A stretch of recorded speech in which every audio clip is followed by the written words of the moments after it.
नमस्कार, आदाब, सत श्री अकाल दोस्तों। मैं हूं स्वप्निल और चलिए देखते हैं कि अनुपमा की आज की कड़ी में क्या होने वाला है। अनुपमा और अनुज अपनी दोस्ती को सेलिब्रेट कर रहे हैं अनुपमा के घर पर। अनुपमा ने हलवा बनाया है, चॉकलेट हलवा। अनुज कहता है कि ये तो मैंने पहली बार चखा है। अनुपमा कहती है कि आपको चॉकलेट खानी थी और मुझे हलवा खाना था, तो मैंने दोनों को मिला दिया। अच्छा नहीं है क्या?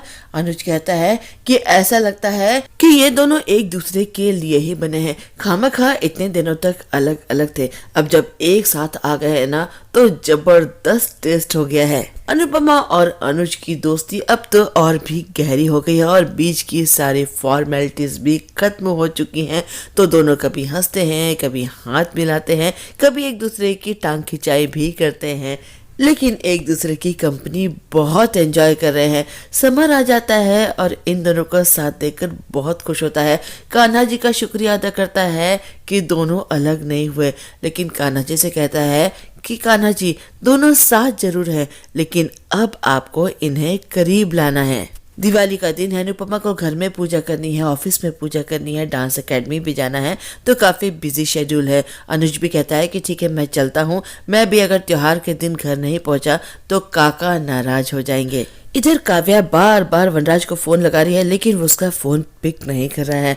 काव्या कहती है कि वी हर साल मैं अकेले दिवाली मनाती थी, आज शादी के बाद मेरी पहली दिवाली है, लेकिन आज भी तुम मेरे साथ नहीं हो। उस अनुपमा और अनुज की वजह से तुम घर से दूर चले गए, मुझे दिवाली की विश तक नहीं की, लेकिन फिर भी मैं दुखी भी नहीं होंगी, रोंगी भी नहीं, और मैं किसी न किसी को तो विश जरूर करूंगी। किसी को फोन करती है, अब किसे करती है ये अभी हमें नहीं पता।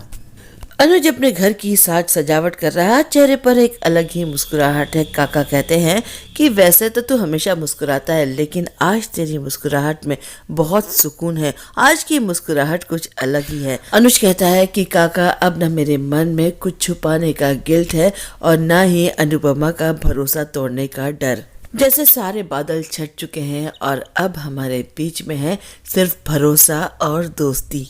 इधर वनराज घर से दूर होटल के कमरे में अकेला बैठा हुआ है।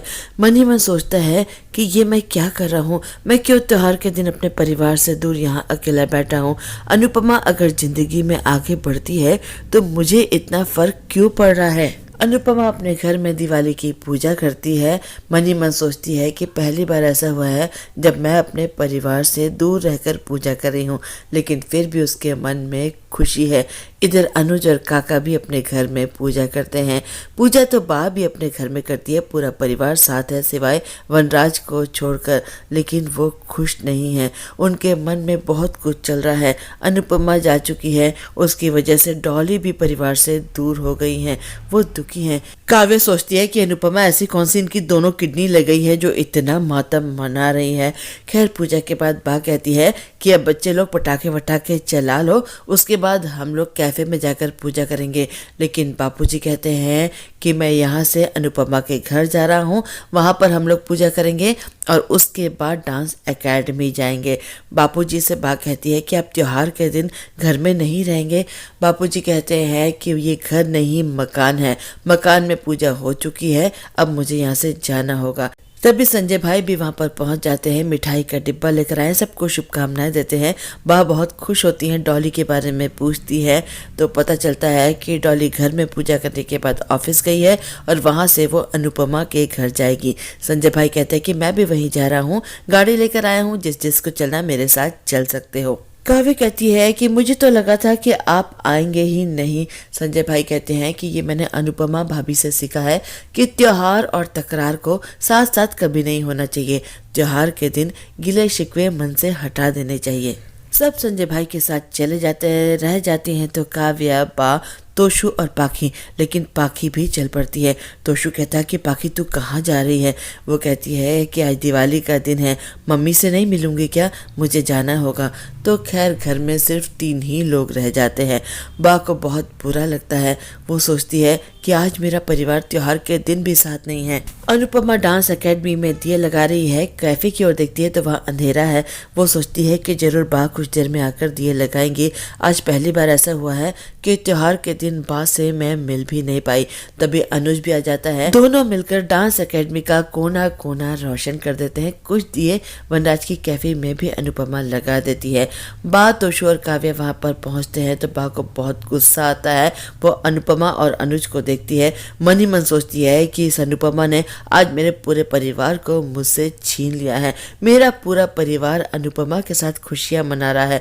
गुस्से से वो दिए फेंक देती है और कहती है कि आज मैं कुछ ऐसा करने वाली हूँ कि सारा हिसाब किताब चुकता हो जाएगा।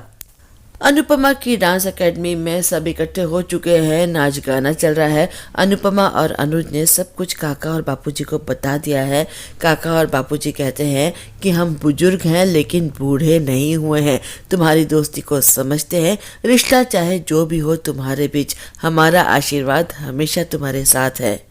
सब नाच रहे हैं, गा रहे हैं, खुशियां मना रहे हैं, लेकिन तभी बा वहां पर पहुंच जाती है। बापूजी बा से कहते हैं कि लीला, अगर तू त्योहार के दिन कोई तमाशा करने आई है तो यहाँ से इसी वक्त चली जा। डॉली भी कहती है कि मम्मी प्लीज आज कोई तमाशा मत करिएगा। बा बापूजी से कहती है कि मैं चली जाऊंगी, लेकिन जो गलत हुआ है उसे मैं ठीक करके ही जाऊंगी। अनुपमा और अनुज से कहती है कि बच्चे अगर गलती करते हैं तो बड़ों का फर्ज है कि उस गलती को सुधारे। जब से ये अनुज हमारी जिंदगी में आया है, हर त्योहार हमारा बर्बाद हो गया है, लेकिन अब मुझे ये सब कुछ नहीं चाहिए। मैं चाहती हूँ कि न दुनिया हम पर उंगली उठाए, न कोई हमें ताना दे, न मुझे किसी को ताना देना पड़े। मुझे अपने परिवार में सुख शांति चाहिए। अनुपमा कहती है कि बाप बताइए ना क्या करना है। मैं भी चाहती हूँ कि परिवार में सुख शांति बनी रहे। अनुज भी कहता है कि आप बताइए हमें क्या करना है जिससे कि सब कुछ नॉर्मल हो जाए। सब बा की ओर देखने लगते हैं। बा अपने साथ एक सिंदूर की डिबिया लेकर आई हैं।